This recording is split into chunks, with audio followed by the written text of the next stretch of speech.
Korma group, जो सोचता है वो करता है। आपके अपने सपनों का आशियाना। नमस्कार, भारत लाइव देख रहे हैं आप। मैं हूं शिवांगी आपके साथ। देखिए, बिहार की सियासत में इस वक्त तहलका मचा हुआ है।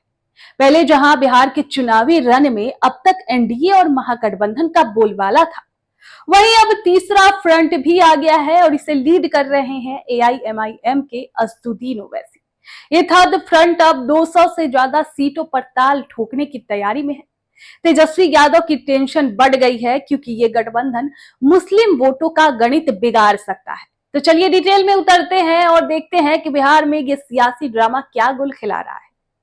तो बात शुरू होती है सीमांचल से, जहां ओवैसी साहब ने डेरा डाल लिया है। किशनगंज, पूर्णिया, अररिया, ये इलाके एआईएमआईएम का गढ़ है, जहां 40% से ज्यादा मुस्लिम वोटर है।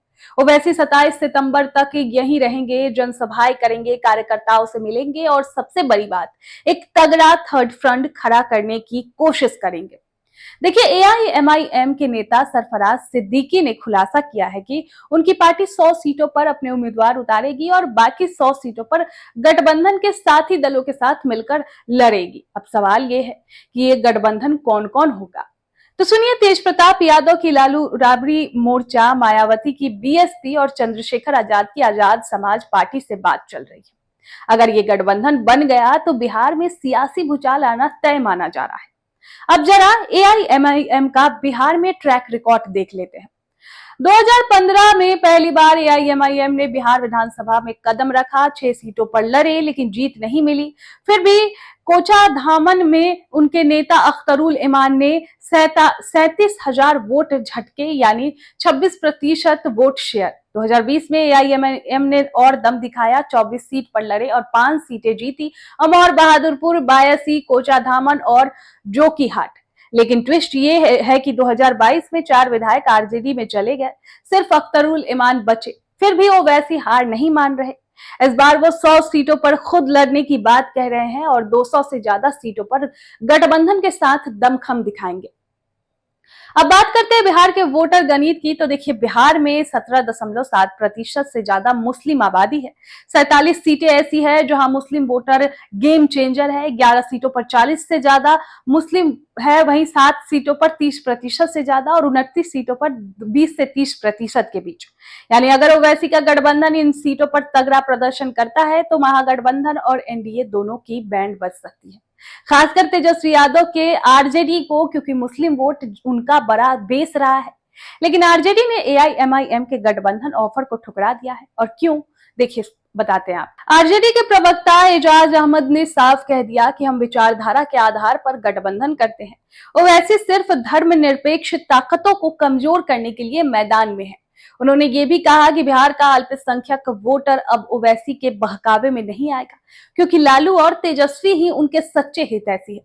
लेकिन दोस्तों, यहाँ पर सवाल ये है, क्या वाकई ऐसा होगा? क्योंकि ओवैसी का सीमांचल में दबदबा है और अगर तेज प्रताप यादव, मायावती और चंद्रशेखर आजाद उनके साथ आए तो आरजेडी का वोट बैंक खिसक सकता है।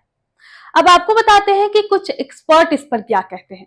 दरअसल संजय कुमार का कहना है कि ओवैसी इस बार बिहार में अपनी तगड़ी मौजूदगी दर्ज करवाना चाहते हैं। अगर उनका गठबंधन बन गया और वो मजबूत उम्मीदवार उतार पाए तो महागठबंधन को मुस्लिम बहुल सीटों पर नुकसान होगा और होना ही है। वहीं गैर मुस्लिम और पिछड़ी जातियों के उम्मीदवारों से एनडीए को टक्कर मिल सकती है। यानी ये थर्ड फ्रंट दोनों बड़े गठबंधनों के लिए सिरदर्द बन सकता है और खासकर आरजेडी के लिए तो बहुत, खासकर तेजस्वी के लिए, क्योंकि तेज प्रताप की लालू राबड़ी मोर्चा पहले ही आरजेडी का गणित बिगाड़ रही है। अब इसमें ये ट्विस्ट जो है बहुत गेम चेंजर साबित हो सकता है। देखिए, तेज प्रताप यादव जो आरजेडी में बगावत कर अपनी पार्टी बना चुके हैं, वो भी इस गठबंधन में शामिल हो सकते हैं। अगर ऐसा हुआ तो लालू परिवार का ये सियासी ड्रामा और दिलचस्प हो जाएगा।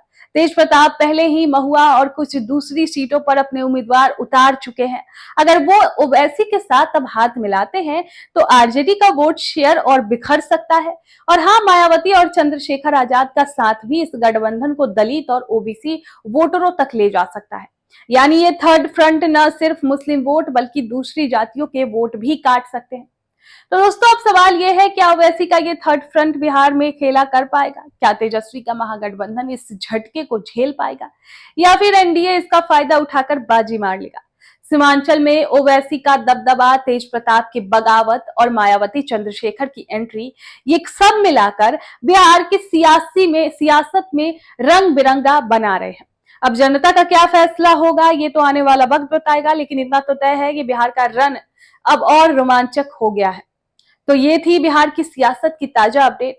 आप क्या सोचते हैं इस पर? क्या बनेगा, या फिर ये सिर्फ हवा में तीर होगा? हमें कमेंट्स में जरूर बताएं। आपके सपनों को हमने सजाया है, ई होम्स पैनोरामा को हमने बनाया है। ई होम्स मेरा एक सपना था जिसपे मैं पिछले 4 साल से काम कर रहा था। हमने जो बनाया है वो सबने है माना। ई होम्स पैनोरामा में हो आपका भी आशियाना। और फाइनली हमने 2021 में इस प्रोजेक्ट को लॉन्च किया। बहुत लोग अप्रिशिएट कर रहे हैं कि पूर्णिया जैसे शहर में, बिहार के, एक तो बिहार की बात करें उसमें भी पूर्णिया जैसे छोटे जगह में इस तरह का लाइफस्टाइल देना, ये सुन के हम लोगों को बहुत अच्छा लगता है। ई होम्स में हमने कुछ और भी किया है, जैसे हम जिस जगह में रह रहे हैं हमारे फैमिली सिक्योर हो, उनको सिक्योरिटी का ध्यान में रखा है। आपकी सुविधा और सुरक्षा आपके लिए खास है, ये आपका विश्वास है। इसमें आर्टिफिशियल इंटेलिजेंस का 7 लेयर सिक्योरिटी का हमने इस्तेमाल किया है। लस ग्रीन कैंपस को बनाया है। यदि हमारा बाउंड्री वाल है तो वो वर्टिकल गार्डन है। ये जितनी भी फैसिलिटी होता है एक इंटरनेशनल टाउनशिप में, ई होम्स है, ये हम लोग विश्वास नहीं कर पा रहे हैं। जो भी हमारे मित्र दोस्त या जो भी हमारे बाहर के बाहर आते हैं तो हम लोगों को बहुत अच्छा सुनने को मिलता है और बहुत अच्छा क्रेडिट मिल रहा है। वो सारा हमने सिर्फ एक बिल्डिंग नहीं बनाया, हमें एक बहुत अच्छा लाइफस्टाइल दिया ई होम्स में, और मेरा एक सपना था जिसको मैं आज फुलफिल होते हुए देख रहा हूँ। ये आपका आवास है। ई होम्स पैनोरामा में अब आपका निवास है। E Homes Panorama, luxurious lifestyle redefined. Panorama Group, जो सोचता है वो करता है। अगर ये वीडियो पसंद आई और वह बिहार के राजनीति और बिहारियत से सरोकार रखेनी तो सब्सक्राइब बटन दबा के चैनल के सब्सक्राइब कर ली। ओजे एगो घंटी बा, ओकरा बटन दबा देला से कुल सटीक और मारक खबर रुआ मुफ्त में मिल जाई। अगर रुआ पत्रकारिता के हमनी के नया प्रयोग में सहयोग कर चाहतानी तो ज्वाइन बटन दबा दी। पेटीएम नंबर नोट कर ली 9386816700।